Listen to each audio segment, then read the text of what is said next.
Hello friends, आज हम बाबा साहेब अम्बेडकर से रिलेटेड टॉप 50 क्वेश्चन पर डिस्कस करेंगे। सभी क्वेश्चन इंपॉर्टेंट एंड सेलेक्टेड हैं जो आगामी परीक्षाओं के लिए काफी उपयोगी साबित होंगे, तो वीडियो को अंत तक अवश्य देखिएगा। तो शुरू करते हैं पहले प्रश्न से। आज के इस टॉपिक का हमारा पहला प्रश्न है कि वर्ष 2023 में बाबा साहेब अम्बेडकर की कौन सी जयंती मनाई जाएगी। बहुत ही अच्छा क्वेश्चन है, याद रखना है कि वर्ष 2023 में बाबा साहेब अम्बेडकर की 132वीं जयंती मनाई जाएगी। नेक्स्ट अगला क्वेश्चन हमारा कि डॉक्टर अंबेडकर की जयंती 14 अप्रैल को किस दिवस के रूप में मनाई जाती है। तो इसका सही आंसर है समता या समानता दिवस के रूप में मनाई जाती है, जबकि महाराष्ट्र राज्य में इसको ज्ञान दिवस के रूप में भी मनाया जाता है। ये बात याद रखनी है। बात करते हैं नेक्स्ट अगले क्वेश्चन की। हमारा अगला क्वेश्चन है कि डॉक्टर भीमराव अंबेडकर को मरणोपरांत भारत रत्न से कब सम्मानित किया गया था। बहुत ही इंपॉर्टेंट क्वेश्चन है ये। तो 14 अप्रैल 1990 को डॉक्टर भीमराव अंबेडकर को भारत रत्न से सम्मानित किया गया था। नेक्स्ट अगला क्वेश्चन है हमारा कि डॉक्टर भीमराव अंबेडकर को हिंदू समाज का लिंकन और मार्टिन लूथर क्यों कहा जाता है। तो इसका सही आंसर है दलित वर्ग की मुक्ति व उत्थान के लिए इन्होंने काफी कार्य किए थे। उन्हीं कार्यों के कारण इनको हिंदू समाज का लिंकन और मार्टिन लूथर किंग भी कहा जाता है। बात करते हैं नेक्स्ट अगले क्वेश्चन की कि डॉक्टर भीमराव अंबेडकर को किन किन उपनामों से जाना जाता है। बहुत ही इंपॉर्टेंट क्वेश्चन है। तो उन्हें संविधान के शिल्पकार या संविधान के निर्माता या संविधान के जनक भी कहा जाता है। उन्हें बाबा साहेब के नाम से जाना जाता है और उन्हें आधुनिक भारत के मनु भी कहा जाता है। ये तीन उनके सबसे फेमस उपनाम हैं बाबा साहेब अम्बेडकर के। ठीक है, ये बात याद रखनी है। बात करते हैं नेक्स्ट अगले क्वेश्चन की कि डॉक्टर भीमराव अंबेडकर के द्वारा मनु स्मृति का दाह संस्कार कब किया गया, अर्थात उसको जलाया गया। तो इसका सही आंसर है 25 दिसंबर 1927 को। बात करते हैं नेक्स्ट अगले क्वेश्चन की कि डॉक्टर भीमराव अंबेडकर की दूसरी पत्नी सविता अंबेडकर जो जन्म से ब्राह्मण थी, पर उनके साथ ही वो धर्म परिवर्तित कर बौद्ध बन गई थी। विवाह से पहले उनकी पत्नी का नाम क्या था। तो याद रखना कि डॉक्टर भीमराव अंबेडकर की दो पत्नियां थी। पहली पत्नी, इनका पहला विवाह 1906 में हुआ था, जिसका और उनकी पहली पत्नी का नाम था रमाबाई। ठीक है, जिनकी डेथ 1935 में हो गई थी। उसके बाद में उन्होंने वर्ष 1948 में डॉक्टर शारदा कबीर से विवाह किया जो जन्म से ब्राह्मण थी। बाद में इनके साथ इन्होंने बौद्ध धर्म ग्रहण कर लिया और उनका नाम सविता अम्बेडकर हो गया। तो ये डॉक्टर सविता अम्बेडकर हैं, जिनका मूल नाम क्या था, डॉक्टर शारदा कबीर था। ठीक है, ये बात याद रखनी है। बात करते हैं नेक्स्ट अगले क्वेश्चन की कि डॉक्टर भीमराव अम्बेडकर ने श्रीलंका के किस महान बौद्ध भिक्षु से पारंपरिक तरीके से त्रिरत्न ग्रहण एवं पंचशील को अपनाते हुए बौद्ध धर्म को ग्रहण किया था। बहुत अच्छा क्वेश्चन है। तो याद रखना है कि बाबा साहेब अम्बेडकर ने जो बौद्ध धर्म ग्रहण किया था वो किया था, बौद्ध धर्म की दीक्षा ली थी महतुवीर चंद्रमणि नामक बौद्ध भिक्षु से उन्होंने बौद्ध धर्म की दीक्षा ली थी बाबा साहेब अम्बेडकर ने। और उन्होंने ये 1956 में बौद्ध धर्म को स्वीकार किया था और ये दीक्षा भूमि नागपुर में उन्होंने बौद्ध धर्म को क्या किया था, स्वीकार किया था। आगे चल के इस क्वेश्चन के बारे में भी पढ़ेंगे। ठीक है, बात करते हैं नेक्स्ट अगले क्वेश्चन की कि निम्न में से भीमराव अंबेडकर द्वारा लिखित पुस्तक हैं। तो याद रखना है काफी इन्होंने बहुत सारी पुस्तकें लिखी, काफी फेमस पुस्तकें हैं इनकी। तो इनमें सबसे पहले आता है हु वर शूद्रा, इनकी एक पुस्तक है द बुद्ध एंड हिज धम्मा, ये इनकी काफी फेमस पुस्तक है। नेक्स्ट अगली पुस्तक है annihilation of caste, thoughts on Pakistan, the untouchable, Gandhi and Gandhism और गांधी एंड जिन्ना, ये इनकी क्या है, फेमस पुस्तक हैं बाबा साहेब अम्बेडकर की। तो याद रखना है।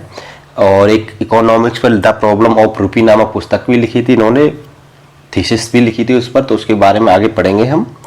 देखते हैं नेक्स्ट अगले क्वेश्चन को। हमारा अगला क्वेश्चन है कि डॉक्टर भीमराव अंबेडकर ने विधि मंत्री की हैसियत से संसद में हिंदू कोड बिल कब पेश किया, लेकिन यह पास नहीं हुआ था। तो इसका सही आंसर है 5 फरवरी 1951 को। नेक्स्ट अगला क्वेश्चन है कि डॉक्टर भीमराव अंबेडकर ने इंडिपेंडेंट लेबर पार्टी का गठन कब किया था। तो इसका सही आंसर है 1936 में इंडिपेंडेंट लेबर पार्टी का गठन किया था। बात करते हैं नेक्स्ट अगले क्वेश्चन की कि डॉक्टर भीमराव अंबेडकर ने मुंबई में बहिष्कृत हितकारिणी सभा की स्थापना कब की थी। तो याद रखना इन्होंने बहिष्कृत हितकारिणी सभा की स्थापना मुंबई में की थी। ये पॉइंट याद रखना, कई बार पूछा जाता है कि कहां पे की थी, मुंबई में, और कब की थी, 20 जुलाई 1924 को की थी। बात करते हैं नेक्स्ट अगले क्वेश्चन की कि हिंदी रचनावली बाबा साहेब डॉक्टर अंबेडकर संपूर्ण वाङ्मय के नाम से किसके द्वारा प्रकाशित की गई है। तो इसका सही आंसर भारत सरकार के द्वारा प्रकाशित की गई है। बात करते हैं नेक्स्ट अगले क्वेश्चन की कि अंग्रेजी रचनावली Baba Saheb Ambedkar writing and speeches नाम से किसके द्वारा प्रकाशित की गई है? तो ये महाराष्ट्र सरकार के द्वारा प्रकाशित की गई है। बात करते हैं नेक्स्ट अगले क्वेश्चन की कि डॉक्टर भीमराव अंबेडकर अंतर्राष्ट्रीय हवाई अड्डा कहाँ स्थित है, जो पहले सोनेगांव हवाई अड्डे के नाम से जाना जाता था? तो इसका सही आंसर है नागपुर में। ठीक है, ये सोनेगांव हवाई अड्डा नागपुर में अवस्थित है। इसका नाम बदलकर क्या कर दिया गया है? वर्तमान में डॉक्टर भीमराव अंबेडकर अंतर्राष्ट्रीय हवाई अड्डा कर दिया गया है। बात करते हैं नेक्स्ट अगले क्वेश्चन की कि डॉक्टर भीमराव अंबेडकर ने बंबई से मराठी साप्ताहिक मूकनायक, बहुत इंपॉर्टेंट है, मूकनायक बहुत ज्यादा पूछा जाता है एग्जाम में, कि प्रकाशन की शुरुआत कब की थी? तो उन्होंने मूकनायक पत्रिका की जो शुरुआत की थी वर्ष 1920 में की थी, बंबई से की थी और एक मराठी पत्रिका है ये। नेक्स्ट अगला क्वेश्चन है हमारा कि डॉक्टर भीमराव अंबेडकर का जन्म हुआ था? तो इनका जन्म 14 अप्रैल 1891 ईस्वी को हुआ था।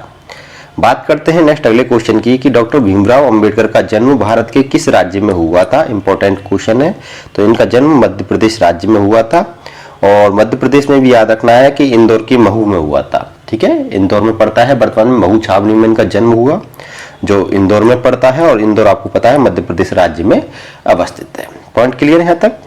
बात करते हैं नेक्स्ट अगले क्वेश्चन की कि डॉक्टर भीमराव अंबेडकर के पैतृक गांव का नाम क्या था? तो इनके पैतृक गांव का नाम था अंबावाड़े, जो महाराष्ट्र के रत्नागिरी जिले में पड़ता है। ठीक है, तो ये हो गया पॉइंट यहाँ तक क्लियर, अंबावाड़े याद रखना है इनका।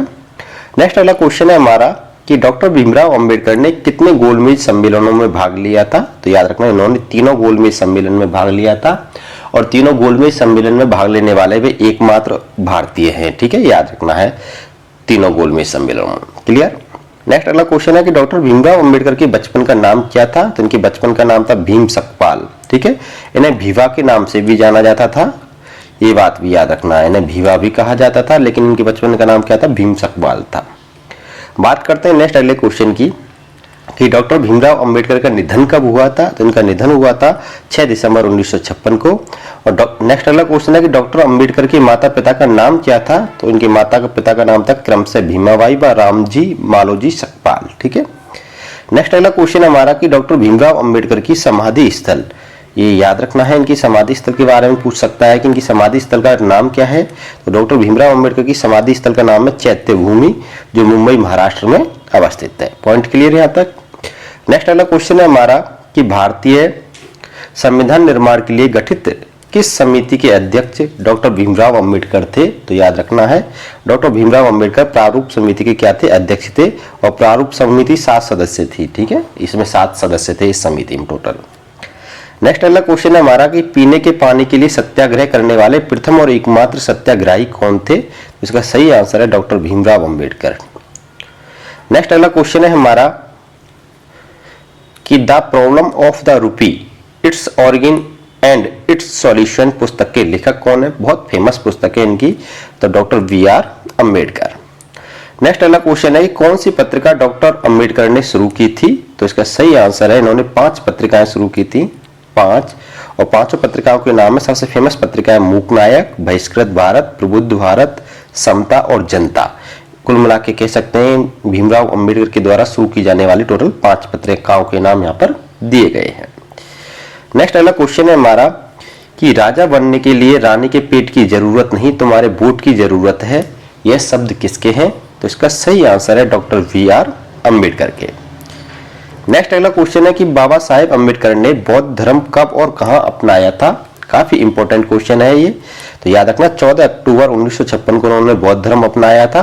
महतवीर चंद्रमणि नाम के बौद्ध भिक्षु से उन्होंने बौद्ध धर्म की दीक्षा ली थी और उन्होंने बौद्ध धर्म दीक्षा भूमि में अपनाया था जो नागपुर में अवस्थित है। पॉइंट क्लियर है यहाँ तक? बात करते हैं नेक्स्ट अगले क्वेश्चन की कि डॉक्टर भीमराव अंबेडकर किस जाति से संबंधित थे? तो याद रखना है महार जाति से संबंधित थे और ये उस समय की अस्पृश्य जाति थी, याद रखना है। नेक्स्ट अगला क्वेश्चन है कि यह किसने कहा था कि शिक्षा वह शेरनी का दूध है जो जितना पिएगा उतना दहाड़ेगा? ये बहुत अच्छा कथन है, मोटिवेटेड कथन है, तो याद रखना है बाबा साहेब अंबेडकर ने ही यह कथन कहा था। नेक्स्ट अगला क्वेश्चन है हमारा कि विदेश से अर्थशास्त्र में डॉक्टरेट की उपाधि यानी डॉक्टरेट की डिग्री हासिल करने वाले पहले भारतीय कौन थे? तो इसका सही आंसर है डॉक्टर VR अंबेडकर। विदेश से अर्थशास्त्र में डॉक्टरेट की डिग्री हासिल करने वाले पहले भारतीय थे। ठीक है, याद रखना अर्थशास्त्र की डॉक्टरेट डिग्री। नेक्स्ट अगला क्वेश्चन हमारा कि बाबा साहेब अम्बेडकर ने किसकी छात्रवृत्ति से स्नातक परीक्षा उत्तीर्ण की थी? तो इसका सही आंसर है बड़ौदा के महाराज। नेक्स्ट अगला क्वेश्चन है हमारा कि भारत के प्रथम विधि एवं न्याय मंत्री कौन थे? तो इसका सही आंसर है डॉक्टर वी.आर. अम्बेडकर भारत के प्रथम विधि एवं न्याय मंत्री यानी कानून मंत्री थे। नेक्स्ट अगला क्वेश्चन है कि बाबा साहेब अम्बेडकर का अपने अनुयायियों को संदेश था, उनका प्रमुख संदेश था, तो याद रखना उनका कथन अपने अनुयायियों को संदेश था, शिक्षित बनो, संघर्ष करो और संगठित रहो। नेक्स्ट अगला क्वेश्चन है हमारा कि डॉक्टर अम्बेडकर ने कालाराम मंदिर में अछूतों के प्रवेश के लिए आंदोलन किया था, तो इसका सही आंसर है 3 मार्च 1930 को। नेक्स्ट अगला क्वेश्चन है कि डॉक्टर वी.आर. अम्बेडकर ने मुंबई में साइमन कमीशन के सदस्य कब बने थे? तो doctor V R. Ambedkar Simon commission के सदस्य थे और ये 1928 में साइमन कमीशन के क्या बने थे? सदस्य बने थे। बात करते हैं नेक्स्ट अगले क्वेश्चन की कि डॉक्टर भीमराव अम्बेडकर ने वकालत कहां से शुरू की थी? तो इसका सही आंसर है मुंबई हाई कोर्ट से इन्होंने वकालत शुरू की थी। बात करते हैं नेक्स्ट अगले क्वेश्चन की कि बैरिस्टर के अध्ययन के लिए डॉक्टर अम्बेडकर कहां गए थे? तो इसका सही आंसर है लंदन। नेक्स्ट अगला क्वेश्चन है हमारा कि बाबा साहेब अम्बेडकर ने कितनी प्रतिज्ञाएं की थी? तो इसका सही आंसर है 22।